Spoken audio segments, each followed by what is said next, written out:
ಎಷ್ಟು ಮಳ ಮಾರ್ತೀರಿ ದಿವಸ? ಸಮಯ ಹೋಯ್ತದೆ, ಹೋಗಿದ್ರೆ ಇಲ್ಲ. ಹೋಗದಿದ್ರೆ ಇಲ್ಲ. ಇಲ್ಲ. ಹಾ, ಈ ಹೂ ಎಲ್ಲಿಂದ ತರ್ತೀರಿ? ಮಾರ್ಕಟ್ಟು. ಮಾರ್ಕೆಟ್ಗೆ ಹೋಗ್ತೀರಿ? ಹಾ. ಹೌದು, ನೀವೇ ಹೋಗ್ತೀರಾ? ಹಾ. ನಾನೇ ನಾನು 40 ವರ್ಷದಿಂದ ಇದೆ. 40 ವರ್ಷದಿಂದ ಇದನ್ನೇ ಮಾಡ್ತಾ ಇದೀರಿ? ವಾ.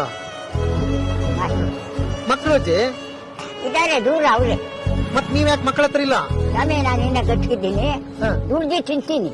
ಇನ್ನೂ ದುಡ್ಡು ತಿಂತೀರಿ? ತೊಂದರೆ ಕೊಡ್ಬಾರ್ದು ಮಕ್ಕಳಿಗೆ. ಹೌದಾ? ಮಕ್ಕಳು ಚೆನ್ನಾಗಿ ಮಸ್ತ್ ಚಂದಕ್ಕೆ ಗಂಡು ಮಕ್ಕಳು ಏನು ತೊಂದರೆ ಇಲ್ಲ ಮಕ್ಕಳಿಂದ. ಹಾ. ನಾನ್ ದುಡ್ದು ನಾನ್ ತಿನ್ಬೇಕು. ಎಷ್ಟು ವರ್ಷ ನಿಮ್ಗೀಗ? 80. 80 ವರ್ಷ? 80 ತುಂಬೋಯ್ತು.